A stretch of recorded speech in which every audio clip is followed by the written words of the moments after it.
जय हिंद दोस्तों, एक बार फिर से स्वागत है आप सभी का आपके अपने YouTube चैनल जीके क्यूज पर। और आज की क्लास है रेलवे आरपीएफ भर्ती के एग्ज़ाम की। जो भी मेरे भाई बहन तैयारी कर रहे हैं उन सभी के लिए जीके जीएस के इंपॉर्टेंट एमसीक्यू फॉर्मेट में क्वेश्चन होने वाले हैं। और मैं आपको बता दूं, अगर आपने कांस्टेबल या सब इंस्पेक्टर किसी भी पोस्ट के लिए अप्लाई किया तो आज की क्लास आपके लिए बहुत ही ज़्यादा इम्पॉर्टेंट होगी। और यहाँ पे देखो, पहले तो मेरे वो सभी भाई बहन हैं जो मुझे प्रॉपर कमेंट करते हैं, क्योंकि ये मुझे समय देते हैं अपना 2 मिनट का ही सही, तो मैं भी अपना 2 मिनट का समय इनको ज़रूर दूंगा। और यहाँ पे देखो, ये हमारे चंपेश्वर क्या हैं, जय हिंद बोल रहे हैं, तो भैया जय हिंद।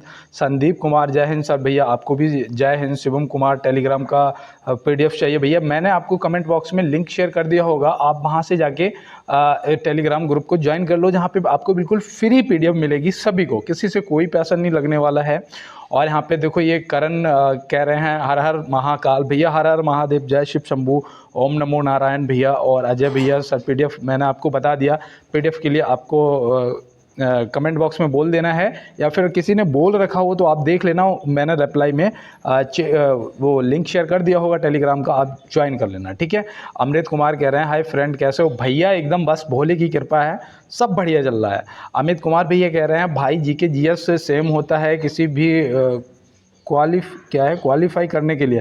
हाँ, लगभग भाई सभी सेम ही होता है। किसी में देखो, हार्ड करेगा तो डेट पूछ लेगा, और नॉर्मल होगा तो नाम पूछ लेगा कि किसने असहयोग आंदोलन कब चला था। अगर हार्ड करेगा डेट पूछेगा, किसने चलाया था नाम पूछ लेगा, है ना। तो इस तरीके से होता है भाई। और यहाँ पे देखो, नाइस क्लास, तो रामानंद कौर कह रहे हैं, तो भैया आपको भी बहुत बहुत धन्यवाद। और यहाँ पे एमडी सादम सर, मस्त क्वेश्चन सर, आप कहाँ से हो? भैया मैं फतेहगढ़ फरुखाबाद से हूँ। और सोनू भैया, गुरुजी को प्रणाम कर भैया, आप हमेशा खुश रहो, आप सफलता आपके कदमों को चूमे। और मैं आपको जैसा कि आज बता दूं कि आज 15 अगस्त है, हमारा 78वां स्वतंत्रता दिवस है। और आज के दिन ही हम लोग आज़ाद हुए थे, ठीक है। और हमारे देश में लोगों ने बहुत ज़्यादा कष्ट सहे, हमें आज़ाद कराया। तो पहले तो हम लोग अपने उन स्वतंत्रता सेनानियों के लिए, अपने उन लोगों के लिए जिन्होंने आज हम खुली हवा में सांस ले रहे हैं, उसके लिए अपने प्राणों की आहुति हंसते हंसते दे दी, फांसी के फंदे को चूम लिया। तो पहले तो उन सभी के लिए एक बार हम लोग जय हिंद जरूर लिखेंगे और बोलेंगे अपने दिल से जय हिंद। और चलते हैं अब अपने क्लास में और देखते हैं आज हमारे लिए पहला प्रश्न है यहाँ पे क्या होने वाला है। उससे पहले सिर्फ एक लाइन है कि जो उड़ने का शौक़ रखते हैं वो गिरने का खौफ नहीं रखते। तो बिल्कुल सही बात है, अगर आपने मन बना ही लिया है ऊंची उड़ान का तो कद नापना बेकार है आसमान का। तो कद नहीं देखने हैं दोस्त, अपनी सफलता को देखो, क्योंकि सफल हो जाओगे ना। ये जितने भी दुख दर्द आज आपको लग रहे हैं ना, ये बहुत छोटे हैं, बहुत छोटे दोस्त, आप सोच नहीं सकते, उससे भी छोटे हैं। बस क्या है ना, आज हमारे पास सफलता नहीं है तो हमारा पूरा फोकस इस दर्द पे रहता है, तो इसलिए आप थोड़ा सा ध्यान देंगे। और यहाँ पे देखिए, यहाँ पे क्वेश्चन हमारे समझ आ चुके हैं कि पेरिस ओलंपिक 2024 में किस देश ने जीते सर्वाधिक मेडल। तो सबसे ज़्यादा मेडल किस देश ने जीते हैं, तो यहाँ पे आप क्या बताएंगे? तो यहाँ पे आपको ध्यान रखना है भैया, वो यूएसए हो जाएगा आपका। यहाँ पे अमेरिका सही जवाब, ऑप्शन ए हो जाएगा। और मैं आपको बता दूं कि अमेरिका ने टोटल कितने मेडल जीते हैं, तो वो जीते हैं 126 मेडल। कितने? 126 मेडल, जिसमें 40 तो स्वर्ण पदक हैं, 40 तो गोल्ड जीते हैं, और 44 जो हैं वो रजत हैं, वो भी ध्यान रखना। और यहाँ पे 42 जो हैं वो कांस्य हैं। अब यहाँ पे देखो, ये तो आ गया पहले नंबर पे। अब दूसरे नंबर पे कौन रहा? चीन रहा, इसने 91 मेडल जीते हैं। लेकिन अगर बात करेंगे हम अपने भारत की कि हम लोगों ने कितने मेडल जीते, तो हमने टोटल 6 जीते, जिसमें एक हमारा रजत है, बाद बाकी 5 कांस्य हैं, जो कि रजत भी हमारा नीरज चोपड़ा जी लेके आए हैं, तो वो तो आपको पता ही होगा। और हम अगर पायदान पे देखा जाए कि चौथे नंबर पे रहे हैं, तो हमारा 71वां स्थान रहा है ओलंपिक में, चौथा स्थान रहा है, 71वां स्थान रहा है। तो ये भी हम लोग विशेष तौर पे ध्यान रखेंगे। और चलते हैं दोस्त अपने अगले प्रश्न की तरफ। और यहाँ पे हमारा जो अगला है वो है कि मातृभूमि योजना किस राज्य से संबंधित है। मातृभूमि योजना, देखो योजनाओं से संबंधित प्रश्न पूछे जाएंगे, इसलिए ये इंपॉर्टेंट है। मैं इसीलिए आपको रोज़ एक योजना से संबंधित क्वेश्चन करवाता हूँ, क्यों मुझे पता है कि कोई ना कोई योजना आपसे ज़रूर पूछी जाएगी। तो मातृभूमि योजना जो है ये उत्तर प्रदेश राज्य से संबंधित है। तो ऑप्शन ए यहाँ पे क्या हो जाएगा? यूपी आपका सही जवाब हो जाएगा। और देखो यहाँ पे कर्नाटक से भी याद रखना, कर्नाटक में एक योजना चलती है जन सेवक योजना। कौन सी है? जन सेवक योजना। तो जन सेवक योजना जो है ये भी आप याद रखेंगे, कर्नाटक राज्य से संबंधित है। बिहार में बताओ तो बिहार की एक इम्पोर्टेंट योजना जो आपको याद रखना है, हर घर गंगा जल योजना। क्या है? हर घर गंगा जल योजना। तो ये भी आप याद रखेंगे, ध्यान में रखेंगे, ये बिहार से संबंधित है। और चलते हैं अपने अगले प्रश्न पे और देखते हैं हमारा अगला क्या है। देखो यहाँ पे बोला जा रहा है कि भारत की सबसे बड़ी मौसम विज्ञान संबंधित प्रयोगशाला कहाँ है? भारत की सबसे बड़ी मौसम विज्ञान संबंधित प्रयोगशाला कहाँ स्थित है? तो यहाँ पे आप क्या बताएंगे? देखो ये प्रश्न आपको क्या लगता है कि पूछे नहीं जाएंगे? भैया देखो ये हमारे लिए इम्पोर्टेंट है और यहाँ ही से प्रश्न पूछे जाएंगे, ऐसा कुछ नहीं है कि कहीं और से आएंगे, है ना। तो यहाँ पे पूरे जो ऑप्शन बी दे रखा है ना, क्या हो जाएगा हमारा बिल्कुल सही जवाब दोस्त हो जाएगा। और चलते हैं इसी के साथ अपने अगले प्रश्न पे और देखते हैं हमारा अगला क्या है। देखो यहाँ पे दिया है 10 डिग्री चैनल भारत के किस राज्य में है? 10 डिग्री जो चैनल है वो भारत के किस राज्य में है? तो याद रखना ये अंडमान व निकोबार द्वीप समूह में है। तो यहाँ पे कहाँ सही जवाब आपका ऑप्शन सी हो जाएगा, अंडमान और निकोबार द्वीप समूह, जो कि ऑप्शन सी में दे रखा है। 8 डिग्री चैनल जो है ना ये भारत को मालदीव से अलग करता है। 8 डिग्री चैनल जो है ये भारत को मालदीव से अलग करता है, तो ये भी आप याद रखेंगे। और भारत को पाकिस्तान से अलग कौन करता है? तो वो हो जाएगी रेड क्लिफ रेखा। रेड क्लिफ रेखा जो है वो भारत और पाकिस्तान को अलग करती है, भारत और चीन को मैकमोहन रेखा अलग करती है। और बताओ कि पाकिस्तान और अफगानिस्तान को कौन सी रेखा अलग करती है? अगर आपको पता है तो आप कमेंट बॉक्स में बताइएगा। और चलते हैं इसी के साथ अपने अगले प्रश्न की तरफ। और यहाँ पे देखो दिया है निम्नलिखित में से चीन सीमा से लगा राज्य नहीं है। इनमें से ऐसा कौन सा राज्य है जो चीन सीमा से टच नहीं है?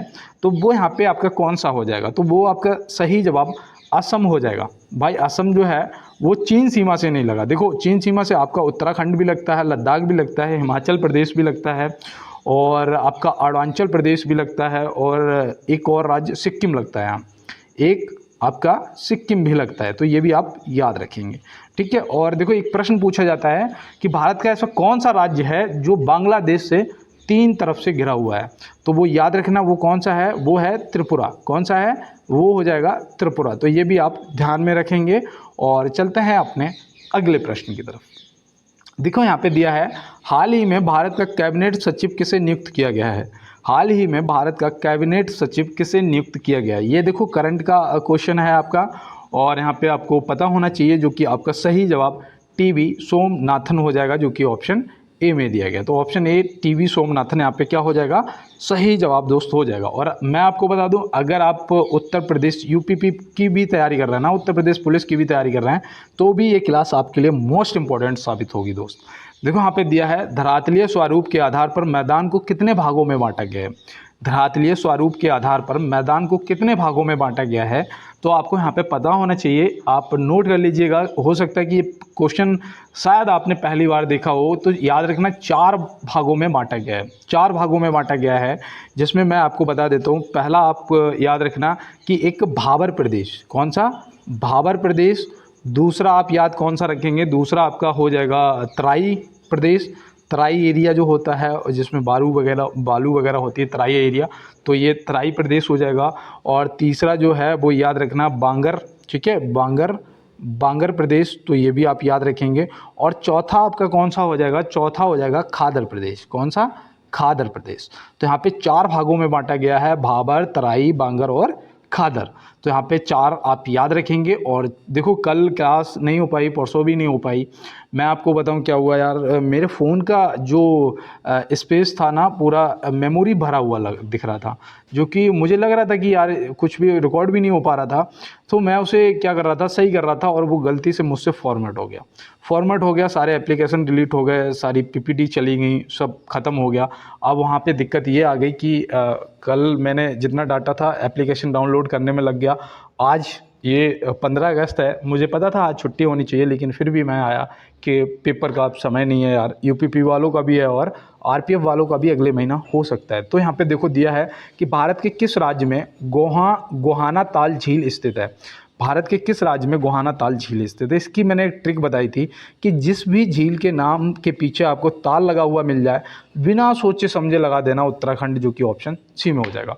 और नांग, नागिन, शेष नांग, जितने भी नांग नागिन से संबंधित दिखे वो तुरंत समझ जाना कि जम्मू कश्मीर से है ना। अब यहाँ पे कोई आपको दिक्कत आ रही हो तो बताओ। अब देखो यहाँ पे ताल की बात करी थी, जैसे कि सात ताल, देव ताल, नैनीताल, भीम ताल, राक्षस ताल, ये जितने भी ताल हैं ना, ये कहाँ हैं? ये सब उत्तराखंड में है। तो चलते हैं फिर अपने अगले प्रश्न पे। अब देखो यहाँ पे दिया है, राउरकेला इस्पात कारखाना किस देश की सहायता से स्थापित किया गया था? राउरकेला इस्पात कारखाना जो है वो किस देश की सहायता से स्थापित किया गया था? तो आप यहाँ पे क्या बताएंगे? याद रखना, जो राउरकेला है ना, ये जर्मनी की सहायता से स्थापित किया गया था। और कहाँ पर है? तो ये उड़ीसा में है। कहाँ पर है दोस्त? उड़ीसा में है। और ये कब किया गया था? अगर आपसे सन पूछ देगा तो आप क्या बताएंगे? तो याद रखना, ये 1955 में किया गया था। कब किया गया था? 1955 में किया गया था। और यहाँ पे देखो, सोवियत संघ की सहायता से कौन सा किया गया था? तो इसकी सहायता से भिलाई किया गया था। कौन सा? भिलाई इस्पात संयंत्र जो है वो सोवियत संघ की सहायता से किया गया था। तो ये भी आप ध्यान में रखेंगे। और चलते हैं दोस्त इसी के साथ अपने अगले प्रश्न पे। देखो यहाँ दिया है, स्तनधारियों का हृदय कितने कोष्ठ का होता है? कितने चैम्बर होते हैं हृदय में, वो यहाँ पे आपको बताना है। स्तनधारी, तो स्तनधारियों में आपको याद रखना है, देखो जो मनुष्य होता है उसके तो 4 चैम्बर होते हैं। जो स्तनधारी होगा, जो अपने बच्चों को दूध पिलाता होगा, ऐसा समझिएगा, जिसके कान आपको दिख रहे होंगे, वो स्तनधारियों में आते हैं। और उनके जो हृदय के चैम्बर हैं वो 4 होते हैं। लेकिन यहाँ पे एक चीज़ बता दूँ, अगर मछली की बात करेंगे तो 2 होते हैं। इनका क्या होता है? 4 में 2 अलिंद, 2 निलय होते हैं। इनमें मछलियों में 2 होते हैं मात्र चैम्बर। लेकिन यहाँ पे एक चीज़ और ध्यान रखना है कि जो व्हेल है ना, जो व्हेल मछली है उसमें कितने होते हैं? तो उसमें 4 होते हैं। क्यों? स्तनधारियों में आ जाती है, तो इसके चैम्बर कितने होते हैं? 4 होते हैं। याद रहेगा ना। अब मैं अगर यहाँ पे आपसे एक प्रश्न पूछ देता हूँ कि मेढक में कितने हृदय में चैम्बर होते हैं मेढक के, तो आप क्या बताएंगे? तो आप तुरंत बताना दोस्त, घबराना नहीं है। 3 होते हैं। कितने होते हैं? 3 होते हैं। तो याद रहेगा ना, मछलियों में 2, व्हेल में 4 और बाद बाकी स्तनधारियों में 4 और मेढक में 3 होते हैं। तो ये आप ध्यान में रखेंगे। और देखो, एक प्रश्न और पूछा जाता है कि नवजात शिशु में हड्डियों की संख्या कितनी होती है? तो देखो, वयस्क मनुष्य में 206 होती हैं हड्डियाँ, सभी को पता है। लेकिन इसमें ध्यान रखना, इसकी कितनी होती हैं? 300 हड्डियाँ होती हैं। ठीक है, नवजात शिशु में। तो ये भी आप ध्यान में रखेंगे। और चलते हैं अपने अगले प्रश्न की तरफ। देखो यहाँ पे दिया है, किस देश के संविधान से वित्तीय आपातकाल लिया गया है? ये आपका आज का SW है। ठीक है, 11वां क्वेश्चन। और जो भी आंसर करेगा ना, वो टाइप कैसे करोगे? लिखना क्वेश्चन 11, आंसर जो भी आपको लगे, ABCD। ठीक है, जो भी आपको आंसर सटीक लगे वो आप कमेंट बॉक्स में बताएंगे। और कल की क्लास में आपका आंसर ज़रूर शो किया जाएगा। अब यहाँ पे दिया है कि 9 अगस्त से 15 अगस्त तक चलने वाले हर घर तिरंगा अभियान का प्राथमिक उद्देश्य क्या है? पहले तो ये बताइए कि आपने अपने घर पे क्या तिरंगा लगाया है? अपनी DP, अपना घर, जहाँ भी आपको लगता है आप तिरंगे को ज़रूर लगाइएगा। और ये तिरंगा जो हर घर तिरंगा अभियान है, ये क्यों, क्या उद्देश्य है इसका, क्यों ये स्टार्ट किया गया, ये आपको पता होना ज़रूरी है। और यही पूछा जा रहा है, और ये हो सकता है कि पूछ लिया जाए, क्योंकि ये दूसरी बार हो रहा है। तो यहाँ पे याद रखना, नागरिकों में देशभक्ति और गर्व की भावना पैदा करना, जो कि ऑप्शन बी में दिया गया। तो यहाँ पे ऑप्शन बी हमारा क्या हो जाएगा? यहाँ पे हमारा जो ऑप्शन बी है वो सही हो जाएगा कि नागरिकों में देशभक्ति की भक्ति को मजबूत करना। ठीक है ना, या देशभक्ति और गर्व की भावना को पैदा करना। बात एक ही है, बस आप सही से ध्यान में रखेंगे। और देखो यहाँ पे दिया है, आंध्र प्रदेश राज्य का गठन कब किया गया था? मैं आपको बता दूं, एक प्रश्न पूछा जाता है कि भाषा के आधार पर बनने वाला पहला राज्य कौन सा था? तो भाषा के आधार पर बनने वाला पहला राज्य आपका आंध्र प्रदेश था, जो कि 1 अक्टूबर 1953 को बना था। और इसे पूर्ण राज्य का दर्जा कब दिया गया, ये भी पूछा जा सकता है। तो याद रखना, 1956 में इसे पूर्ण राज्य का दर्जा दे दिया गया था। तो ये देखो, आपको ध्यान में रखना है दोस्त। और इस तरीके के प्रश्न आपसे पूछे जाते हैं। और मैंने आपको छत्तीसगढ़, उत्तराखंड और झारखंड, ये तीनों मैंने आपको बताए थे कि ये ज़्यादा पूछे जाते हैं। तो ये मैंने बताए थे ना, 1 नवंबर 2001, 1, 9 और 15। तो ऐसे आप ध्यान में रखेंगे। और यहाँ पे देखो दिया है कि निम्नलिखित में से कौन रासायनिक ऊर्जा को विद्युत ऊर्जा में बदलता है? यहाँ पे मैं आपसे और भी प्रश्न पूछूंगा, पहले तो आप इसका जवाब करिएगा कि कौन है जो रासायनिक ऊर्जा को विद्युत ऊर्जा में बदलता है। तो याद रखना, वो हो जाएगी आपकी बैटरी। बैटरी या विद्युत सेल आपको लिखा हुआ मिलेगा, विद्युत सेल या फिर बैटरी। मोमबत्ती का काम क्या होता है? मोमबत्ती जो है ये रासायनिक ऊर्जा को किस में बदलती है? तो ये रासायनिक ऊर्जा को प्रकाश या ऊष्मा में बदल देती है। ये प्रकाश ऊर्जा में बदल देती है ना भाई, ये जलती है तो प्रकाश होता है, तो प्रकाश ऊर्जा में, ना कि ये विद्युत ऊर्जा में, है ना। तो ये प्रकाश ऊर्जा में मोमबत्ती बदलती है। जनरेटर क्या करता है? ये यांत्रिक ऊर्जा को विद्युत ऊर्जा में बदलता है भाई। जब ये चलता है, घूमता है तो बत्ती बनती है ना। अब आप यहाँ पे ये बताओ कि बत्ती से क्या चलता है जो यांत्रिक ऊर्जा में बदल देता है? जैसे कि आपका मोटर हो गया। मोटर क्या काम करता है? मोटर बत्ती से चलता है, विद्युत से चलता है ना, बिजली से, और ये कार्य करता है कारखानों में, तो ये यांत्रिक ऊर्जा हो गई। तो याद रखना, विद्युत ऊर्जा को यांत्रिक ऊर्जा में मोटर बदलता है और यांत्रिक ऊर्जा को विद्युत ऊर्जा में जनरेटर बदलता है। मोमबत्ती रासायनिक ऊर्जा को प्रकाश एवं ऊष्मा में बदलती है और बैटरी जो है ये रासायनिक ऊर्जा को विद्युत ऊर्जा में बदलती है। और सितार का काम क्या है? कमेंट बॉक्स में आप बताइएगा। और देखो यहाँ पे मैं सिर्फ 1 मिनट के लिए रुकूंगा और बस यही कहूँगा कि हो सकता है मेरी ज़बान पे माँ सरस्वती विराजमान हो, और जो भी मेरे भाई बहन मुझे सुन रहे हैं, जिनके कान में भी मेरी आवाज़ जा रही है, वो सभी इस बार 100% वर्दी के हकदार हैं और उन्हें वर्दी इस बार मिलेगी। और आप भी यार अपने भाई को यार एक बार, जो भी मेरे पुराने दोस्त हैं मुझे लाइक करते हैं, लाइक वाला बटन दबाते हैं, अपनी उपस्थिति दर्ज कराते हैं, मुझे बहुत अच्छा लगता है। अगर नए जुड़े हो दोस्त, एक बार लाइक कर देना और क्या करोगे, चैनल को सब्सक्राइब जरूर कर लेना, जिससे आपको 50 क्वेश्चन रोज़ मिलेंगे। बेल आइकन को दबा लेना, क्योंकि क्लास में दिन में किसी भी टाइम अपलोड कर देता हूँ। मेरा कोई टाइम फिक्स नहीं है यार। देखो खेती वाला बंदा हूँ, खेती भी करनी है और घर का भी देखना पड़ता है और पढ़ाई भी करनी पड़ती है, तो मेरा कोई टाइम फिक्स नहीं है। जब मुझे टाइम मिलता है उस टाइम मैं अपना काम ख़त्म करता हूँ। और थोड़ा सा यार शेयर कर देना अपने दोस्तों के साथ में, ताकि आपका भाई बहुत जल्दी आपके लिए लाइव क्लास लेके आ पाए। और देखो यहाँ पे कितना अच्छा आपके लिए लिखा है कि आपका सबसे बड़ा दुश्मन आपका अनियंत्रित मन ही है। तो बिल्कुल सही बात है। जब हमारा मन हमें बेवकूफ़ बनाए ना, कि पढ़ने बैठो और कहे कि नहीं यार थोड़ा सा यार ये कर लेते हैं फिर पढ़ते हैं, तो हमें क्या करना है? हमें उसको पागल बनाना है। जिस दिन हमने अपने मन पे कब्जा कर लिया ना, उस दिन आप IAS का भी पेपर क्वालिफाई कर देंगे। ये तो RPF है, IAS का भी क्वालिफाई कर देंगे, बस जिस दिन मन पे कंट्रोल कर लिया। और ये सत्य है दोस्त। और देखो यहाँ पे दिया है कि मानव शरीर में रक्त की मात्रा शरीर के बाहर का लगभग कितना प्रतिशत होता है? तो आप क्या बताओगे? तो लगभग कितना प्रतिशत होता है? तो याद रखना लगभग 7% होता है। कितना? 7%। अगर आपसे लीटर में पूछ देगा कि वयस्क मनुष्य में कितने लीटर रक्त पाया जाता है, तो याद रखना वो पाया जाता है 5 से 6 लीटर। लेकिन इसका अगर pH मान पूछ देगा तो आप क्या बताओगे? अगर आपसे pH मान पूछ देगा तो आप क्या बताओगे? तो याद रखना रक्त का pH मान होता है 7.4। कितना होता है? 7.4 होता है। तो ये आप ध्यान में रखेंगे। और चलते हैं दोस्त अपने अगले प्रश्न की तरफ। देखो यहाँ पे दिया है कि जिस रक्त में कोई एंटीजन नहीं होता है, कौन सा रुधिर वर्ग कहलाता है? यहाँ पे जिस रक्त में कोई एंटीजन नहीं होता है वो कौन सा रुधिर वर्ग कहलाता है? तो आप यहाँ पे क्या बताएंगे? देखो, जिसमें A एंटीजन होता है वो रुधिर वर्ग होता है A, जिसमें B एंटीजन होता है वो रुधिर वर्ग होता है B, जिसमें AB दोनों होते हैं वो कौन सा होता है? वो आपका हो जाता है AB। लेकिन जिसमें कोई नहीं होता है ना, वो होता है O। वो कौन सा रुधिर वर्ग होता है? वो होता है O। और O वर्ग ऐसा है जिसे सर्वदाता बोलते हैं। क्या बोलते हैं? सर्वदाता बोलते हैं। ये सभी को ब्लड दे सकता है, लेकिन ले सिर्फ O वर्ग वाले से ही सकता है।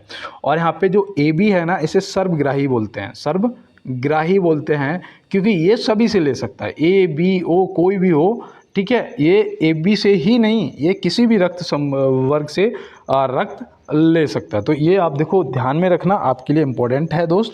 और चलते हैं अपने अगले प्रश्न की तरफ और देखते हैं हमारा अगला क्या है।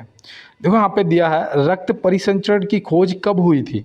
रक्त परिसंचरण की जो खोज है वो कब हुई थी? तो आप यहाँ पे क्या बताएंगे? अब यहाँ पे पेपर हार्ड और लो की बात यही होती है कि आपसे अगर लो पूछेगा तो आपसे पूछ लेगा कि किसने की थी, और अगर हार्ड करेगा तो ये पूछ लेगा कि कब हुई थी। तो याद रखना 1628 में हुई थी। अब यहाँ पे किसने की थी तो आप क्या बताएंगे? तो याद रखना विलियम हार्वे ने की थी। किसने की थी? विलियम हार्वे ने की थी। तो ये भी आपको ध्यान में रखना है, ठीक है। और ये आपके लिए इम्पोर्टेंट है दोस्त, इस तरीके के प्रश्न पूछ लिए जाते हैं। और चलते हैं दोस्त अपने अगले प्रश्न की तरफ। देखो यहाँ पे पूछा गया है कि 30 अगस्त 2024 को विज्ञान टीम पुरस्कार किसे प्राप्त होगा? 30 अगस्त 2024 को विज्ञान टीम पुरस्कार जो है वो किसे प्राप्त होगा। तो यहाँ पे ये आपके लिए देखो करंट का क्वेश्चन है और इम्पोर्टेंट भी है। तो यहाँ पे याद रखना आप, ये जो चंद्रयान 3 गया था, जो सफलतापूर्वक चंद्रमा पे उतरा था, तो यहाँ पे याद रखना कि इसरो टीम जो थी चंद्रयान 3 की, उसको विज्ञान टीम पुरस्कार दिया जाएगा। तो ये आपको याद रहेगा ना। देखो ये मुझे लग रहा था कि ये प्रश्न इंपॉर्टेंट है और हो सकता है दोस्त ये पूछा भी जा सकता है। अब देखो यहाँ पे पूछा है कि डीएनए की खोज किसने की थी। डीएनए की जो खोज है वो किसने की थी। अभी मैंने एंटीजन के बारे में आपको बताया था कि जिसमें कोई एंटीजन नहीं होता वो कौन सा रक्त वर्ग होता है, ओ होता है, अभी बताया था ना। अब एंटीजन की खोज किसने की थी, आज मैं यहाँ पे आपको सभी खोजें बताऊंगा। देखो पहले तो जो डीएनए की खोज है वो किसने की थी, प्रश्न पे चलते हैं। तो याद रखना जेम्स वाटसन और फ्रांसिस क्रिक। तो यहाँ पे ऑप्शन सी हो जाएगा प्रश्न का बिल्कुल सही जवाब। अब देखो यहाँ पे आपको बताओ, एडवर्ड जेनर का नाम आपने सुना ही होगा। क्यों? क्योंकि इन्होंने क्या किया था, इन्होंने चेचक के टीके की खोज की थी। इन्होंने क्या किया था, इन्होंने चेचक के टीके की खोज की थी। बेंटिंग ने क्या किया था बताओ, यहाँ पे जो सर बेंटिंग है इन्होंने क्या किया था, तो इन्होंने इंसुलिन की खोज की थी। किसकी? इंसुलिन की खोज की थी। और डायबिटीज जो मधुमेह होता है ना उसकी खोज की थी, ऐसे याद रखना। और देखो एंटीजन जो अभी मैंने आपको बताया था, एंटीजन की खोज किसने की थी, तो याद रखना लैंड स्टीनर ने की थी। किसने? लैंड स्टीनर ने की थी। तो ये भी आप ध्यान रखेंगे, ठीक है, लैंड स्टीनर ने की थी। तो ये भी आपको ध्यान में रखना है। और चलते हैं दोस्त अपने अगले प्रश्न की तरफ और देखते हैं हमारा अगला क्या है। किस देश की संसद का नाम नेसेट है? किस देश की संसद का नाम नेसेट है, आप क्या बताएंगे? तो यहाँ पे देखो वो याद रखना, नेसेट तो हो जाएगा इजराइल। देखो इजराइल का अभी पंगा चल रहा है ना, युद्ध चल रहा है। कौन से देश के साथ में चल रहा है? क्या आप न्यूज़ देख रहे हैं? तो कमेंट बॉक्स में बताना कि इजराइल का जो युद्ध है वो किस देश के साथ में चल रहा है। और इसीलिए मुझे लग रहा है कि इन देशों से कुछ ना कुछ पूछा जा सकता है। तो आपको याद रखना है कि इजराइल की संसद का नाम जो है वो नेसेट है। भारत की संसद का नाम संसद ही है। भारत की संसद का नाम संसद ही है। जापानी मतलब कि जापान की संसद का नाम आप बताइए। जापान की संसद का नाम याद रखना डाइट है। क्या है? डाइट है, याद रहेगा ना। मालदीव की संसद का नाम मजलिस है भैया। क्या है? मजलिस है। तो ये भी आप याद में रखेंगे, ठीक है, मजलिस हो जाएगा। अब देखो रूस की संसद का नाम पता है आपको? यहाँ पे देखो रूस की संसद का नाम क्या है, तो रूस की संसद का नाम ड्यूमा है। क्या है? ड्यूमा है, ठीक है, इसको भी आप ध्यान में रखेंगे। रूस की संसद का नाम ड्यूमा हो जाएगा। अब देखो यहाँ पे और भी याद रखना है, जैसे कि आपसे हमारा पड़ोसी देश नेपाल, नेपाल की संसद का नाम बताओ। तो नेपाल की संसद का नाम भी आपको याद में रखना है। क्या है? राष्ट्रीय पंचायत। क्या है? राष्ट्रीय पंचायत। तो ये भी याद रखना, नेशनल असेंबली या सॉरी राष्ट्रीय पंचायत। तो ये आप याद में रखेंगे। और चलते हैं इसके साथ, सॉरी कोई याद कर रहा है, मुझे हिचकी आ रही है। तो देखो यहाँ पे दिया है संयुक्त राष्ट्र के प्रथम महासचिव कौन थे? संयुक्त राष्ट्र के प्रथम महासचिव कौन थे? तो यहाँ पे याद रखना वो कौन थे, वो थे त्रिगवेली, जो कि ऑप्शन ए में दिए गए हैं। अब ये कौन से देश से थे ये भी आपको पता होना चाहिए। तो याद रखना ये थे नॉर्वे के। कौन से देश से? नॉर्वे से थे।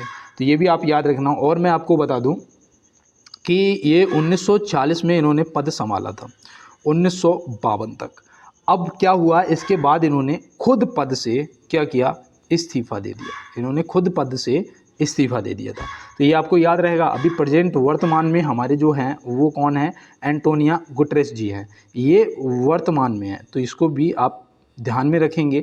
और देखो संयुक्त राष्ट्र संघ की जो स्थापना है वो कब हुई थी, देखो ये भी इम्पोर्टेंट चीज़ें हैं, आपको पता होना चाहिए। तो याद रखना 24 अक्टूबर 1945 में हुई थी। कब हुई थी? 24 अक्टूबर 1945 को हुई थी। तो ये आपको ध्यान में रखना है। और चलते हैं इसी के साथ अपने अगले प्रश्न पे। देखो यहाँ दिया है अंतर्राष्ट्रीय मुद्रा कोष का संस्थापक, यहाँ पे ये गलत है, ठीक है, का स्थापना वर्ष क्या है? अंतर्राष्ट्रीय मुद्रा कोष का स्थापना वर्ष क्या है? तो आप यहाँ पे क्या बताएंगे? तो यहाँ पे मैं किसकी बात कर रहा हूँ? IMF सुना होगा इंग्लिश में, तो आपको पता ही होगा। IMF का स्थापना वर्ष यहाँ पे पूछा गया है। तो स्थापना वर्ष आपको याद रखना 1944 में हुआ था। कब हुआ था? 1944 में हुआ था। इसका मुख्यालय आपसे अगर पूछ देगा तो ये संयुक्त राज्य अमेरिका है। ये भी आप ध्यान में रखेंगे, ठीक है ना, हो गया। अब मैं अगर आपसे यहाँ पे पूछता हूँ कि यूनेस्को जो है इसका स्थापना वर्ष बताओ। यूनेस्को, तो यूनेस्को का 1946 है। यूनेस्को का जो स्थापना वर्ष है वो 4 नवंबर 1946 है और इसका जो मुख्यालय है वो कहाँ है, पेरिस में है। मुझे लगता है ज़्यादातर मुख्यालय पेरिस में है। तो यहाँ पे देखो यूनेस्को का जो मुख्यालय है वो पेरिस में है। अब देखो अंतर्राष्ट्रीय श्रम संगठन की जो स्थापना है वो 1919 में हुई थी। अंतर्राष्ट्रीय श्रम संगठन की स्थापना 1919 में हुई थी। डेट थी 11 अप्रैल। क्या थी? 11 अप्रैल। तो ये भी आपको देखो दोस्त ध्यान में रखना है, इस तरीके के प्रश्न आपसे पूछे जाएंगे। और चलते हैं अपने अगले प्रश्न पे। निम्नलिखित में से सार्क का मुख्यालय स्थित है। निम्नलिखित में से सार्क का जो मुख्यालय है वो कहाँ पर स्थित है? तो आप यहाँ पे क्या बताएंगे? तो याद रखना दोस्त वो है काठमांडू। काठमांडू कहाँ पड़ता है? तो याद रखना नेपाल में पड़ता है। कहाँ पड़ता है दोस्त? नेपाल में पड़ता है आपका काठमांडू। तो ये आपको ध्यान में रखना है। और देखो एक और पूछा जाता है कि राष्ट्रमंडल खेल जो कॉमनवेल्थ गेम्स हैं उनका भी मुख्यालय पूछ लेता है। तो याद रखना वो कहाँ है? लंदन में है। और देखो आपसे उसका भी पूछ लेता है विश्व व्यापार संगठन, जिसे आप इंग्लिश में क्या बोलते हो? WTO। WTO बोलते हो ना, इसका मुख्यालय भी आपसे पूछा जाता है। तो याद रखना कहाँ है? जेनेवा में है। कहाँ है दोस्त? जेनेवा में है। और इसी के साथ चलते हैं अपने अगले प्रश्न की तरफ और देखते हैं हमारा अगला क्या है। 2024 में बांग्लादेश में छात्रों के विरोध प्रदर्शन का मुख्य कारण क्या था? 2024 में जो अभी बांग्लादेश में विद्रोह चल रहा है उसके प्रदर्शन का जो मुख्य कारण था वो क्या था? तो वो यहाँ पे हो जाएगा आपका सही जवाब आरक्षण। ये आपकी करंट का क्वेश्चन है दोस्त, हो जाएगा आरक्षण। आरक्षण क्या है? आरक्षण ये था कि जो स्वतंत्रता सेनानी थे उनके रिश्तेदारों को क्या चाहिए था? सरकारी नौकरियों में 30% आरक्षण चाहिए था। इस वजह से ये विरोध प्रदर्शन हुआ। तो ये आपको ध्यान में रखना है। और चलते हैं इसी के साथ अपने अगले प्रश्न की तरफ और देखते हैं हमारा अगला क्या है। देखो यहाँ पे पूछा गया है कि विश्व स्वास्थ्य दिवस कब मनाया जाता है? दिवस इंपॉर्टेंट है मेरे भाई, एक प्रश्न आपसे ज़रूर पूछा जाएगा। तो अगर आप मुझे कमेंट बॉक्स में बोलोगे तो मैं पूरे दिवस पे एक पूरा क्लास बना दूंगा। 1 जनवरी से लेके 31 दिसंबर तक जितने भी दिवस पड़ते हैं ना, 1 जनवरी से 31 दिसंबर तक जितने भी दिवस पड़ते हैं वो सब पे एक क्लास बना सकता हूँ। लेकिन आप जब बोलेंगे कमेंट बॉक्स में तभी, कम से कम 10 लोगों को बोलना है। अगर 1-2 बोलेंगे तो भैया मैं इतना फिर आपको यही करवा पाता हूँ, है ना। अगर आप ज़्यादा दोस्त मेरे कहेंगे तो मैं ज़रूर करवा दूंगा। और एक प्रश्न आना ज़रूर है। तो यहाँ पे विश्व स्वास्थ्य दिवस जो है वो कब मनाया जाता है? तो यहाँ पे आप क्या बताएंगे? यहाँ पे आपका सही जवाब होना चाहिए 7 अप्रैल, जो कि ऑप्शन ए में दिया गया है। तो ये आपको याद रहेगा ना। 18 अप्रैल को क्या मनाया जाता है? तो 18 अप्रैल को याद रखना विश्व विरासत दिवस मनाया जाता है। क्या मनाया जाता है? विश्व विरासत दिवस मनाया जाता है। तो ये भी आप याद रखना। 22 अप्रैल को क्या मनाया जाता है? ये तो यार पता होगा, सभी को पता होगा, तुरंत बता दोगे। पृथ्वी दिवस मनाया जाता है। क्या मनाया जाता है? पृथ्वी दिवस मनाया जाता है। 16 सितंबर को क्या मनाया जाता है? बताओ, ये आप बताओगे कमेंट बॉक्स में। एक आपके लिए छोड़ता हूँ 16 सितंबर। और मैंने परसों की क्लास में आपको बताया था 4 दिसंबर। 4 दिसंबर को तो वो मनाते हैं यार, क्या मनाते हैं? नौसेना दिवस। नौसेना दिवस मनाते हैं, ठीक है, नौसेना दिवस। तो ये तो आपको पता ही रहेगा। और देखो 4 मार्च को क्या मनाते हैं? बताओ, 4 मार्च को क्या मनाते हैं? पता है क्या? 4 मार्च को मनाते हैं राष्ट्रीय सुरक्षा दिवस। तो चलते हैं फिर अपने अगले प्रश्न की तरफ। निकट दृष्टि दोष दूर करने के लिए किस लेंस का प्रयोग किया जाता है? निकट दृष्टि दोष, देखो इसका उल्टा होता है। अगर किसी को निकट दृष्टि दोष है तो आप ये नहीं कह सकते कि उसे पास का नहीं दिख रहा, उसे दूर का नहीं दिख रहा है, उसे दूर का नहीं दिख रहा है, इसलिए उसे निकट दृष्टि दोष बोलते हैं। जिसको दूर करने के लिए, जैसे मायोपिया भी बोलते हैं ना, मायोपिया, तो याद रखना अवतल लेंस का प्रयोग करते हैं। क्या? अवतल लेंस का प्रयोग करते हैं। अगर किसी को दूर दृष्टि दोष है तो उसे निकट का नहीं दिख रहा है, समझ गए ना, उल्टा होता है, उसके लिए उत्तल लेंस का प्रयोग करते हैं। और वाहनों में जो साइड मिरर लगा होता है ना, पीछे देखने के लिए, देखा है ना, शीशा लगा होता है, उसमें भी आपका उत्तल लेंस लगा होता है ना। और जो फ्रंट का होता है लाइट वाला शीशा, वो हेडलाइट का, उसमें अवतल लेंस लगा होता है। तो ये आप ध्यान में रखेंगे।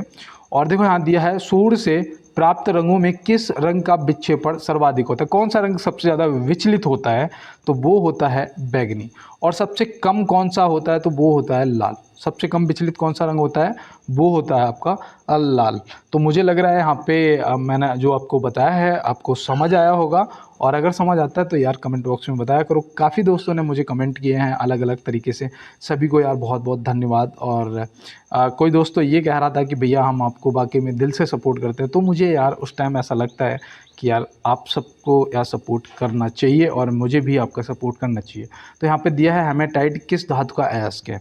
हेमेटाइट जो है किस धातु का अयस्क है, देखो ये आपका इंपॉर्टेंट है, याद रखना लोहा। ऑप्शन सी यहाँ पे क्या हो जाएगा, और लोहा आपका जो है वो सही जवाब दोस्त हो जाएगा। और चलते हैं इसी के साथ अपने अगले प्रश्न पे। और देखो यहाँ पे कितनी अच्छी लाइन लिखी है कि अपने कल को रोशन करने के लिए आज के अंधेरों से लड़ना ही पड़ेगा।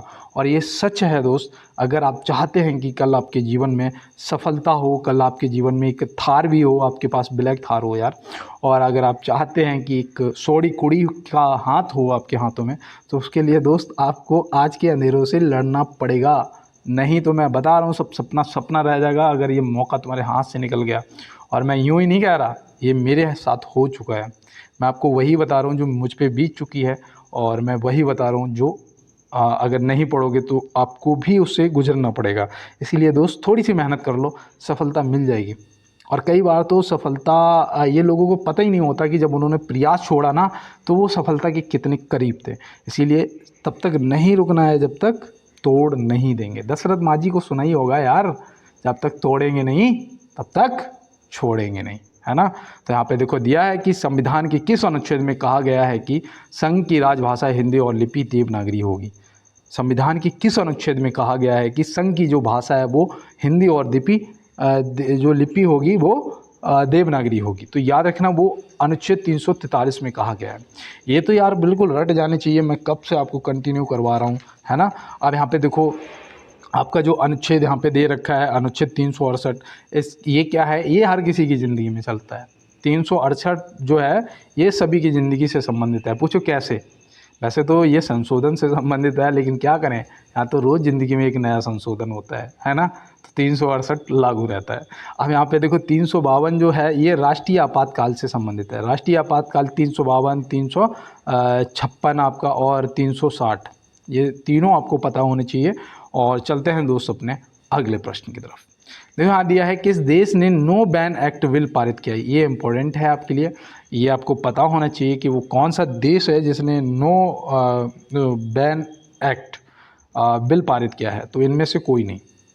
आप सोच रहे हो भैया कौन सा देश है, तो वो भैया है अमेरिका। कौन सा है, अमेरिका है। तो ये अभी आपको ध्यान में रखना है। वो कौन सा देश है दोस्त, अमेरिका है जिसने नो बैन एक्ट बिल पारित किया है। ये क्या है ना, इनके जो धर्म से संबंधित है कि इनके जो राष्ट्रपति हैं वो कहाँ जा सकते हैं, या धर्म से ऐसे इनका संबंधित है यार। और यहाँ पे देखो दिया गया है कि महात्मा गांधी और लॉर्ड इरविन के मध्य समझौता कब हुआ था। आज तो 15 अगस्त है, और ये प्रश्न इम्पोर्टेंट आपके लिए है कि महात्मा गांधी और लॉर्ड इरविन के मध्य समझौता जो हुआ था वो कब हुआ था। तो यहाँ पे आप क्या बताएंगे, 5 मार्च 1931 में हुआ था। कब हुआ था, 5 मार्च 1931 में हुआ था। तो ये आपको देखो ध्यान में रखना है। और मैं आपको बता दूं ये ना, ये लंदन में हुआ था। कहाँ हुआ था, लंदन में हुआ था। जो गोलमेज सम्मेलन हुए थे ना, गोलमेज सम्मेलन, तो ये द्वितीय गोलमेज सम्मेलन हुआ था। एक प्रश्न आता है कि गांधी जी ने कितने गोलमेज सम्मेलनों में भाग लिया था, है ना। आप बताएंगे कमेंट बॉक्स में। मैं आपको पहले बता चुका हूँ, इसीलिए मुझे ये याद भी है कि मैं आपसे आज पूछ रहा हूँ। और देखो जो प्रथम गोलमेज सम्मेलन था वो हुआ था आपका 1930 में, और जो द्वितीय था वो हुआ था 1931 में, और जो थर्ड था वो हुआ था 1932 में। तो यहाँ पे तीनों गोलमेज सम्मेलन आपको याद रखने हैं, और 3 के तीनों लंदन में हुए थे, ये आप ध्यान में रखेंगे। आज चलते हैं अपने अगले प्रश्न पे। भारतीय राष्ट्रीय कांग्रेस के किस अधिवेशन में पूर्ण स्वराज्य की घोषणा की गई थी। भारतीय राष्ट्रीय कांग्रेस के किस अधिवेशन में पूर्ण स्वराज्य की घोषणा की गई थी। तो यहाँ पे आप क्या बताएंगे, कौन सा आपका होगा सही जवाब। तो याद रखना है यहाँ पे आपका जो राइट आंसर है वो होना चाहिए लाहौर। लाहौर में हुई थी। अब यहाँ पे पूछा है कि अधिवेशन में पूर्ण स्वराज्य की घोषणा की गई थी, किस अधिवेशन में पूर्ण स्वराज्य की घोषणा की गई थी। तो भैया वो लाहौर अधिवेशन था। वो कौन सा था, लाहौर अधिवेशन था। और उसके अध्यक्ष जो थे वो थे जवाहरलाल नेहरू जी। अब ये कमेंट बॉक्स में आप बताएंगे इसका आंसर कि ये जो अधिवेशन है ये कब हुआ था। इनमें से कौन सा होगा आपका सही जवाब, ये आप मुझे बताएंगे कमेंट बॉक्स में। और चलते हैं इसी के साथ अपने अगले प्रश्न पे। देखो ये तो आपको पता होना चाहिए क्योंकि आज तो 15 अगस्त है यार, और थोड़ा तो देश के बारे में आपको पता होना ज़रूरी भी है। यहाँ पे दिया है कि FIH पुरुष हॉकी विश्व कप 2023 का विजेता कौन है। FIH पुरुष हॉकी विश्व कप 2023 का विजेता कौन है। तो आप यहाँ पे क्या बताएंगे, यहाँ पे जो आपका सही जवाब है वो होना चाहिए जर्मनी। जर्मनी विजेता है और बेल्जियम जो है ये उप विजेता है। ये आपके करंट के क्वेश्चन है, याद रखना। और इसका जो आयोजन है ना, इसका जो आयोजन है ये इंपॉर्टेंट इसीलिए कि इसका आयोजन ओडिशा में हुआ था। कहाँ हुआ था? ओडिशा में हुआ था, इसीलिए ये आपके लिए इम्पोर्टेंट है। तो ये भी आपको ध्यान में रखना है दोस्त। और चलते हैं इसी के साथ अपने अगले प्रश्न पे। विश्व खाद्य दिवस कब मनाया जाता है? विश्व खाद्य दिवस जो है ये कब मनाया जाता है? तो देखो आज खाद्य दिवस से संबंधित मुझे लग रहा है कि मैंने आपको काफ़ी क्वेश्चन करवा रहा हूँ, लगभग 8-10 क्वेश्चन हो जाएंगे आपके दिवस से संबंधित। तो यहाँ पे जो विश्व खाद्य दिवस है ये 16 अक्टूबर को मनाया जाता है। कब? 16 अक्टूबर को। 24 अक्टूबर को कौन सा दिवस मनाया जाता है? तो 24 अक्टूबर को भी याद रखना विश्व पोलियो दिवस। क्या? विश्व पोलियो दिवस। 2 बूंद जिंदगी के।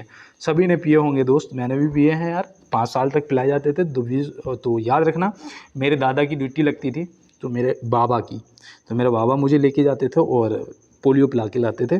और देखो यहाँ पे 5 दिसंबर दे रखा है, मैंने 4 दिसंबर अभी आपको बताया था, नौसेना दिवस बताया था ना। अब यहाँ पे 5 दिसंबर याद रखना विश्व मृदा दिवस। क्या? विश्व मृदा दिवस। तो विश्व मृदा दिवस जो है वो आपका 5 दिसंबर हो जाएगा। और राष्ट्रीय खेल दिवस कब मनाया जाता है? मैं आपको वो बता रहा हूँ जो इम्पोर्टेंट है।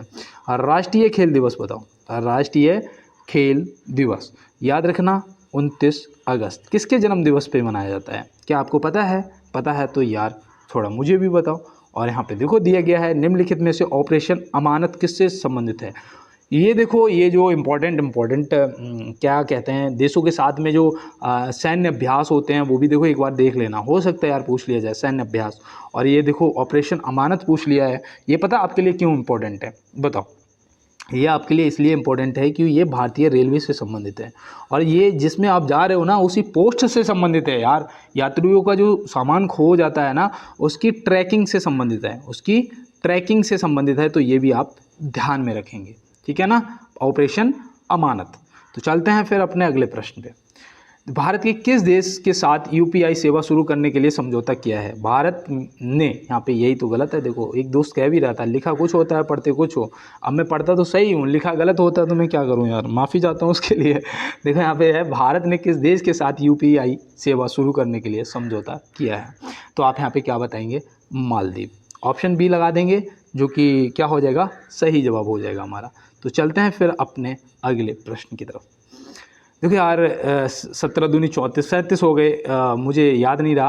एक बार रुकूंगा और यही कहूँगा कि पहले तो सभी को बहुत बहुत शुभकामनाएं। आज हमारे ये 78वां स्वतंत्रता दिवस है हमारा।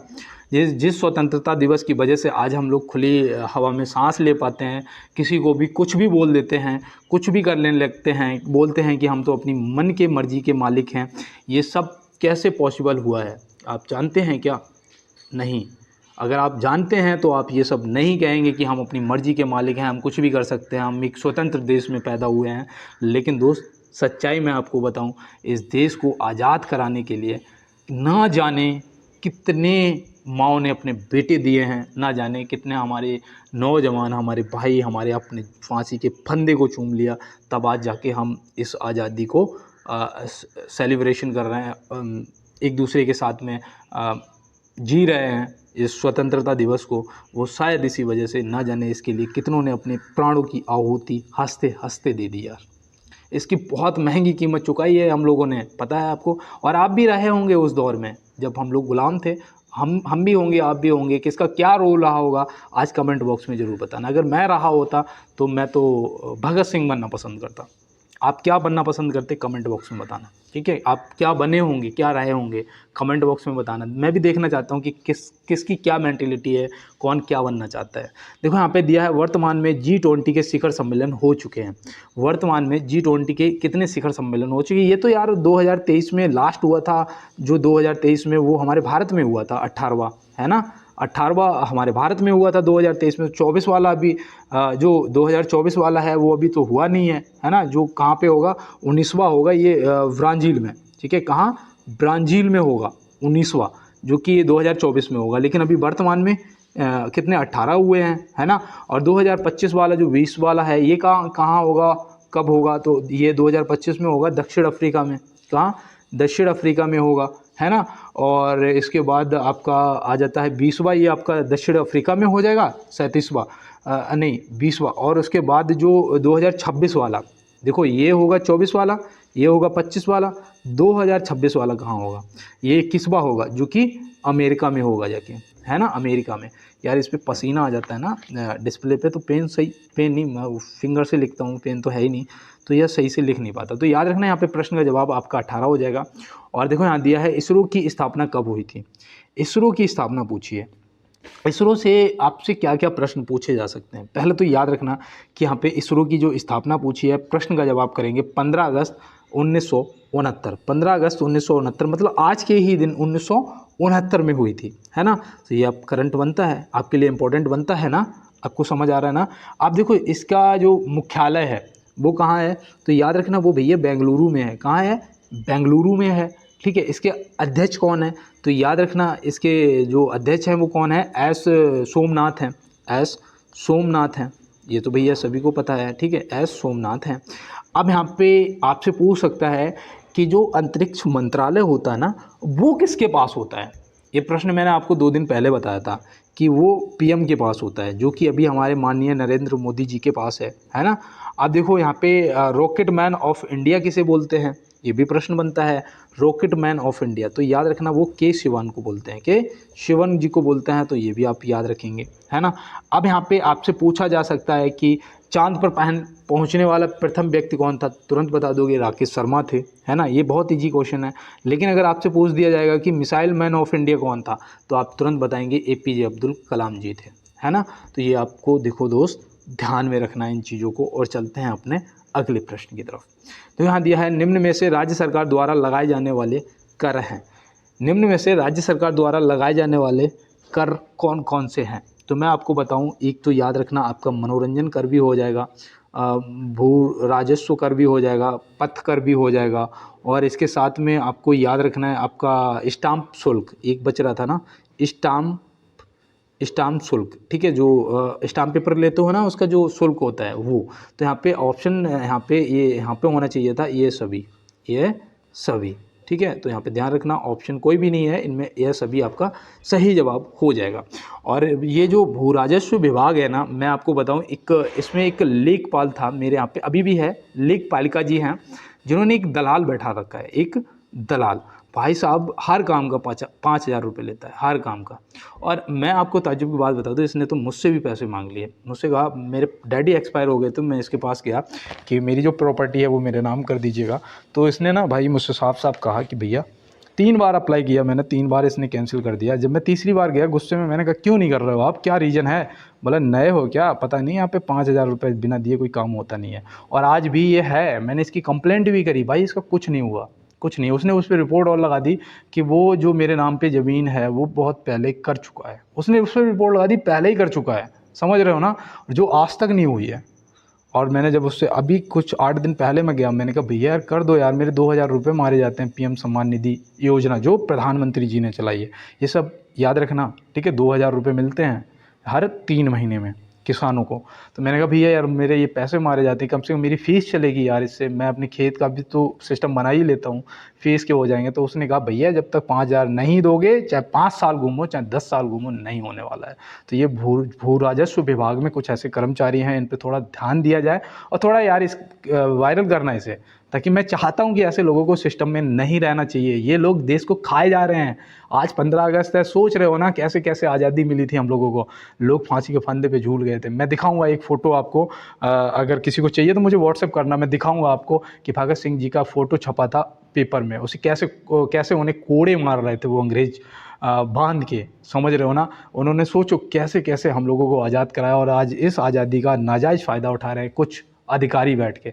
अगर मैं सिस्टम में होता भाई इन्हें तुरंत सस्पेंड मार देता, तुरंत, ऐसे लोगों को, लेकिन उसका कुछ नहीं हुआ दोस्त। और मैंने उसे 1076 सीएम हेल्पलाइन पे शिकायत की थी, उसके बाद कुछ नहीं हुआ उसका। तो मुझे समझ आ गया कि 5,000 दोगे तभी होगा, हालांकि मैं देने वाला नहीं हूँ, कभी भी ना हो मेरे नाम पे। और यहाँ पे देखो दिया है कि केंद्र सरकार को सबसे अधिक शुद्ध स्वराज्य प्राप्त होता है। केंद्र सरकार को सबसे अधिक शुद्ध स्वराज्य प्राप्त होता है, कैसे होता है? तो याद रखना, उत्पाद शुल्क से, जो कि ऑप्शन ए में दिया गया है। तो ऑप्शन ए यहाँ पे क्या हो जाएगा? सही जवाब हो जाएगा। और मैं आपको बताऊँ, थोड़ा मुझे गुस्सा आ गया कि वो चीज़ें मुझे याद आ गई। मैं जब उसने मुझसे 5,000 रुपये मांगे थे ना, मेरे मन में ये आया था कि एक रैप्टा मारूं इसके कान के नीचे। लेकिन दोस्त वही बात है कि वो सरकारी कर्मचारी है, वो नहीं है, वो तो दलाल है, बिठा रखा है। लेकिन वो लेखपालिका जी मुझ पर एक केस ठोक देती कि बताओ इन्होंने मेरे सहायक को कूट दिया पकड़ के। लेकिन वो पैसे मांग रहा था, जिसका सबूत है मेरे पास, आज भी सबूत है, लेकिन उसके बाद भी उसका कुछ नहीं हुआ। इसे कहते हैं पैसे की ताकत। दे दिया होगा ऊपर अधिकारियों को, कुछ नहीं हुआ उसका यार। और यहाँ देखो दिया है किसी वस्तु पर एक मार्ग चिन्ह दर्शाता है, एक मार्ग नहीं, इको मार्ग होता है, ठीक है। इको मार्ग चिन्ह जो होता है वो क्या दर्शाता है? तो वो दर्शाता है कि पर्यावरण की दृष्टि से सुरक्षित है और मापदंडों का पालन करता है। मतलब ऑप्शन ए और बी, बिल्कुल ऑप्शन ए और बी, मतलब कि सी जो है वो सही जवाब हो जाएगा। आपने देखा होगा ग्रीन टैग लगा होता है ना, ग्रीन टैग एक, तो वो होता है शुद्ध शाकाहारी। और एक पे रेड टैग लगा होता है, तो वो चीज़ों को ध्यान से देख के लेना। किसी पे अगर रेड ऐसे करके, ऐसे एक डब्बा टाइप का बना होता है, उसमें ग्रीन ऐसे करके बिंदी टाइप की हो, तो ये जो ग्रीन होती है वो शाकाहारी होती है, और जो रेड होती है वो मांसाहारी होती है। इस तरीके से भी आप चीज़ों को याद में रखेंगे। एक मैंने आपको बताया था ISO 9001 प्रमाणित ट्रेन कौन सी है? मैंने उस दिन आपको बताया था भोपाल एक्सप्रेस, भोपाल एक्सप्रेस बताया था ना, तो ये भी आप ध्यान में रखना। और चलते हैं इसी के साथ अपने अगले प्रश्न पे। देखो यहाँ दिया गया है, किस एजेंसी संगठन ने भारत का पहला स्वदेशी ड्रोन रक्षा गुंबद, जिसे इंद्रजाल बोलते हैं, इंद्रजाल, बनाया है? तो वो कौन सी कंपनी है, किसने बनाया है, कौन सी एजेंसी संगठन है? तो याद रखना वो है ग्रेन रोबोटिक्स। ग्रेन रोबोटिक्स है, और ये याद रखना कहाँ पे? हैदराबाद में। कहाँ पर? हैदराबाद में। तो ये भी आपको देखो दोस्त ध्यान में रखना है, हैदराबाद में स्थित है। और इसने रक्षा गुंबद, जिसका नाम है इंद्रजाल ड्रोन, स्वदेशी ड्रोन, जिसे बोल सकते हो मेड इन इंडिया। देखो यहाँ दिया है, हार वो सबक है जो आपको बेहतर होने का मौका देती है। बिल्कुल सही बात है दोस्त। अगर आप 50 बार भी हारो ना, रुकना मत, क्योंकि मैंने अभी आपको क्लास स्टार्ट करने से पहले ही कहा था कि हार से हताश लोगों को पता ही नहीं होता है जब उन्होंने प्रयास छोड़ा तो वो सफलता के कितने करीब पहुँच चुके थे। क्योंकि यार ये नियत, ये प्रकृति का नियम है, वो आपको कितना देगी वो बात की बात है। वो उससे पहले चेक करती है कि बंदा किस लायक है, कि ऐसा तो नहीं इसे पैसा दे दिया या इसे सब कुछ दे दिया और ये उसको उससे गलत इफ़ेक्ट पड़े। जैसे कि वो लेखपाल साहब, उन्हें गवर्नमेंट 80,000 दे रही होगी, लेकिन नहीं, गरीब आदमी को मार के उससे 5,000 रुपये लेना है उन्हें। उन्होंने एक कारगिल युद्ध में लड़े हुए सैनिक, जो कि मेरे पड़ोस में रहते हैं, आज उनकी ज़मीन को 5 साल हो गए उनके पिता को एक्सपायर हुए, उनके नाम नहीं आई, क्योंकि उनसे भी उसने 2,000, उसने कहा फौजी हो तो चलो 2,000 रुपये दे देना, दो मतलब छोड़ रहे 3,000, एहसान कर रहे हैं तुम पे, समझ रहे हो ना। तो ये वो पता है खर्चा पानी बोलते, खर्चा पानी, ये खर्चा पानी लगता है। भाई किस लिए बैठे हो सिस्टम में यार? अगर खर्चा पानी हमसे ले रहे हो, सरकार से, गवर्नमेंट से तनख्वाह लेना बंद कर दो, है ना। लेकिन कोई फ़ायदा नहीं होता यार आवाज़ उठाने से। मैंने उठाई थी, कुछ नहीं हुआ, दबा दी गई। और यहाँ पे दिया है कि भारतीय संविधान का अनुच्छेद 40 राज्य को निर्देश देता है। जो संविधान का अनुच्छेद 40 है वो राज्य को क्या निर्देश देता है? तो याद रखना, वो निर्देश देता है कि ग्राम पंचायतों का संगठन करें। तो यहाँ पे याद रखना, ग्राम पंचायत के संगठन से संबंधित ऑप्शन ए सही जवाब हो जाएगा। और चलते हैं दोस्त अपने अगले प्रश्न पे। किस अनुच्छेद के द्वारा 6 से 14 वर्ष तक के बच्चों के लिए शिक्षा का अधिकार मूल अधिकार माना गया है? किस अनुच्छेद के द्वारा 6 से 14 वर्ष तक के बच्चों के लिए शिक्षा का जो अधिकार है वो मूल अधिकार माना गया है? तो आप क्या बताएंगे? तो यहाँ पे देखो याद रखना, वो है अनुच्छेद 21A, जो कि ऑप्शन ए में दिया गया है। और मैंने आपको बताया था कि जो 11वां क्या जुड़ा था बताओ, 11वां जो मौलिक अधिकार जुड़ा था वो कब जुड़ा था? 86वें संविधान संशोधन द्वारा जुड़ा था, 2002 में। कब जुड़ा था? 2002 में जुड़ा था। तो ये भी याद रखना, उसमें मुफ्त और अनिवार्य शिक्षा का प्रावधान किया गया था, ये आपको ध्यान रखना। और ये कौन से भाग में आता है? तो ये भाग 3 में आता है, ये भाग 3 में आता है, तो इस चीज़ को भी आपको ध्यान में रखना है। और देखो यहाँ पे दिया गया है कि विधानसभा में कम से कम कितने अधिवेशन होने अनिवार्य हैं। विधानसभा में कम से कम कितने अधिवेशन होने अनिवार्य हैं, तो याद रखना 2, जो कि ऑप्शन बी में दिया गया है। तो ऑप्शन बी आपका सही हो जाएगा। और चलते हैं अपने अगले प्रश्न पे। पंचायत चुनाव हेतु निर्णय लेने का अधिकार किसके पास होता है, तो ये होता है राज्य सरकार के पास। कौन से आर्टिकल के तहत इन्हें ये अधिकार दिया गया है, तो याद रखना 243 के खंड 1 में, 243 के खंड 1 में, ठीक है, खंड 1 में ये आपको ध्यान में रखना है। तो चलते हैं अपने अगले प्रश्न की तरफ और देखते हैं हमारा अगला क्या है। न्यूटन के किस गति नियम से बाल, यहाँ पे लिखा है, माफ़ी चाहते हैं, बल का व्यंजक प्राप्त होता है। न्यूटन के किस गति नियम से बल का व्यंजक प्राप्त होता है, तो आप यहाँ पे क्या बताएंगे, याद रखना द्वितीय नियम, जो कि ऑप्शन बी में दिया गया है। और मैं आपको सच बता दूं दोस्त, अगर आप वाकई में वर्दी आपको मिल जाएगी, आपको भोगाल ऐसा होगा आप किसी को भी ठग सकते हैं, है ना। लेकिन सच्चाई ये है दोस्त, किसी से भी अगर आप 1 रुपये भी गलत तरीके से लेंगे तो आने वाली आपकी पीढ़ी बर्बाद हो जाएगी। ये मैं आपको ये वचन देता हूँ, याद रखना इस बात को कि जीवन में भूखे रह लेना, लेकिन कभी किसी से 1 रुपये भी गलत तरीके से मत लेना, किसी का 1 रुपये भी बेईमानी का मत लेना, वरना दोस्त जीवन नर्क हो जाएगा, ये सत्य है। और देखो यहाँ पे दिया गया है कि मनुष्य में गुणसूत्रों की संख्या कितनी होती है। मनुष्य में जो गुणसूत्र होते हैं उनकी संख्या कितनी होती है, तो यहाँ पे आप क्या बताएंगे, तो यहाँ पे याद रखना 46 होती है। कितने जोड़े होते हैं, 22 जोड़े होते हैं। इनको बोलते क्या हैं, इनका नाम क्या होता है, तो याद रखना ऑटोसोम होता है। क्या होता है, ऑटोसोम होता है, ऑटोसोम होता है। और चलते हैं इसी के साथ अपने अगले प्रश्न पे। देखो यहाँ पे दिया है पेंसिलिन बनाने में प्रयुक्त, नहीं यार, पेंसिलिन नहीं, पेंसिल होगा, ठीक है, यहाँ पे थोड़ा एरर हो गया।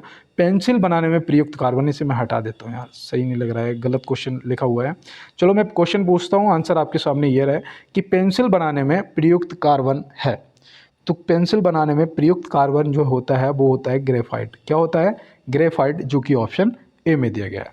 और चलते हैं अपने अगले प्रश्न की तरफ। देखो यहाँ पे दिया है टीबी के टीके की खोज किसने की थी। ये मैंने आपको जो परसों क्लास हुई थी, इससे पहले वाली क्लास, उसमें मैंने आपको बताया था, और इसीलिए आज ये आपके लिए HW है। ये आप मुझे कमेंट बॉक्स में बताएंगे कि टीबी की जो खोज है वो किसने की थी। और दोस्त मिलते हैं नेक्स्ट क्लास में। और थोड़ा सा इस क्लास को यार शेयर कर देना, वायरल करा देना, क्योंकि मैंने कंप्लेंट करके कुछ नहीं कर पाया। मुझे लगता है कि आज ये मेरा एक हथियार है कि मेरे दोस्त लोग मेरा सपोर्ट करेंगे, और इस तरीके से मैं उसको शायद हो सकता है कि सस्पेंड करवा पाऊँ, क्योंकि वो ऐसे पता नहीं ना जाने कितने गरीबों को ठग चुका होगा और आगे भी ठगेगा, है ना। तो ऐसे लोगों को सिस्टम में रहने का कोई हक नहीं है, क्योंकि ये हमारे देश के लिए दीमक हैं। और आज स्वतंत्रता दिवस के इस पावन पर्व पे मैं ये बात कह रहा हूँ कि दोस्त, इस देश की आन मान शान को बनाए रखने के लिए आज भी हमारे देश के रियल हीरो जो बॉर्डर पे हैं, वो देश की रक्षा के लिए अपने प्राणों की आहुति हंसते हंसते दे देते हैं। कम से कम उन लोगों को तो छोड़ देना चाहिए था यार, उनसे भी 2000 रुपये, और आज भी उन्हें चक्कर कटवा रहे हैं। वो जिनकी दोनों आंखें नहीं है, दोनों आंखों ख़राब हो चुकी है उनकी, उन्हें दिखता नहीं है, उस व्यक्ति को भी आज वो घुमा रहा है। तो ऐसे लोगों को सिस्टम में रहने का कोई भी हक नहीं है। और मिलते हैं दोस्त नेक्स्ट क्लास में और नेक्स्ट प्रश्नों के साथ में। तब तक के लिए मेरे सभी दोस्तों को मेरा जय हिंद।